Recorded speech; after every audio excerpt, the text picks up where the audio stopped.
Good day, I'm Stephen McHugh, and this is your JIS News for Thursday, November 26. National Security Minister Dr. Horace Chang is calling on members of the public to come out in strong condemnation of all forms of crime and violence and give their full support to the work of the police force.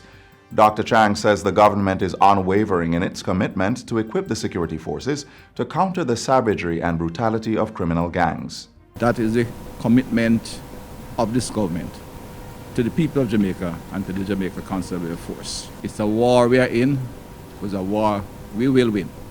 We must win. And I'm confident we have in the police force with Hinkson a team that will take us there. Sometimes it looks difficult and challenging, but we have men who are working hard, who are capable, honest, and committed to their purpose to serve and protect.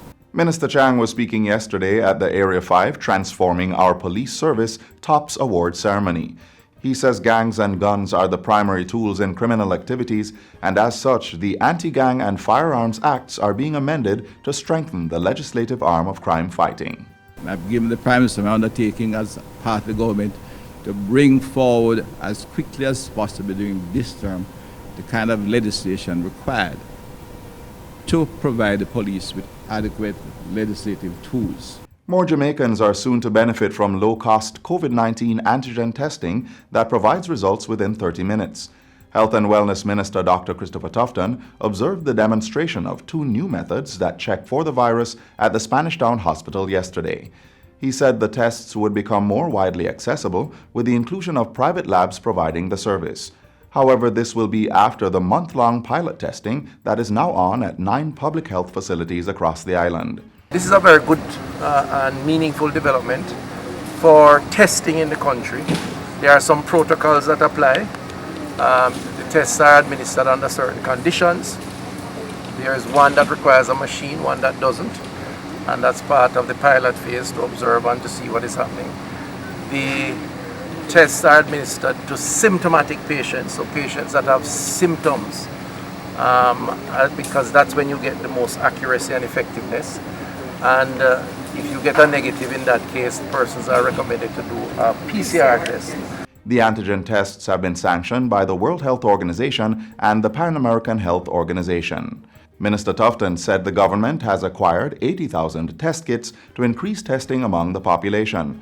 He said the cost of the antigen test kits is well below the market price of PCR testing, and he is hoping that antigen tests will remain competitive. I want to urge the private space that when they would have started to administer the tests, that hopefully the prices will be competitive so that the populace can benefit in this public health emergency from accessing the test, if not in the public system, certainly in the private system. The National Works Agency NWA is currently working to improve the Savage Pen Road in St. Andrew following the impact of recent rainfall in the area.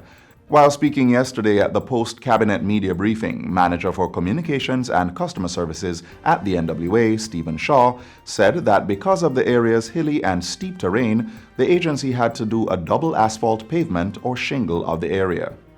That comes with its own set of challenges. We have had to be doing what we don't usually do when we're doing these kinds of activities, what is referred to as double handling. The material that we're using to first, as a precursor to the base being laid, we're using shingle, because what is there now is just earth, just dirt. In the meantime, Mr. Shaw says engineering solutions are still underway in the Gordontown area as engineers continue the assessment works. Our engineers have been hard at work. I did say publicly that we're looking at two options. One, to put in a retaining structure, and the Prime Minister has also asked us to look at possibility of realigning that section of road. And so the two things are happening at the same time.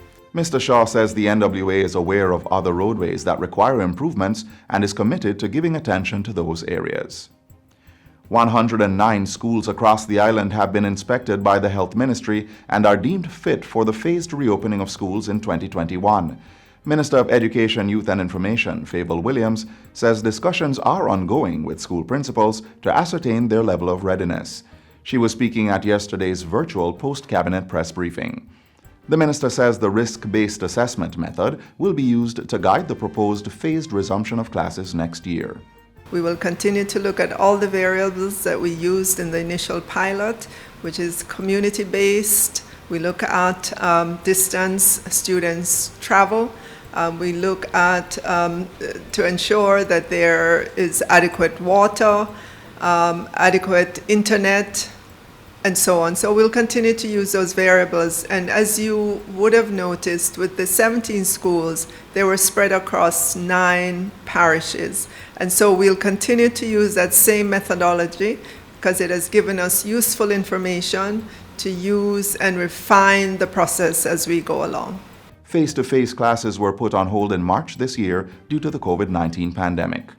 Meanwhile, Cabinet has given approval for the Voucher Incentive Program for students who are not on the Program of Advancement through Health and Education PATH. The program is seeking to provide parents or guardians of an estimated 36,000 students who were not on PATH but who are in need of assistance with a voucher towards the purchase of a tablet or laptop to enable full participation in the digital teaching and learning environment. The Education Minister made the disclosure during Wednesday's virtual post-cabinet press briefing. Under the initiative dubbed the Own Your Own Device Incentive Program, parents or guardians will receive an electronic voucher valued at $20,000 for the purchase of a device from an approved vendor. Approximately 600,000 students in 3,639 private and public educational institutions have been affected by the interruptions in face-to-face teaching and learning due to the COVID-19 pandemic. And finally, the Bureau of Gender Affairs will soon be launching a new initiative to reduce incidences of intimate partner violence.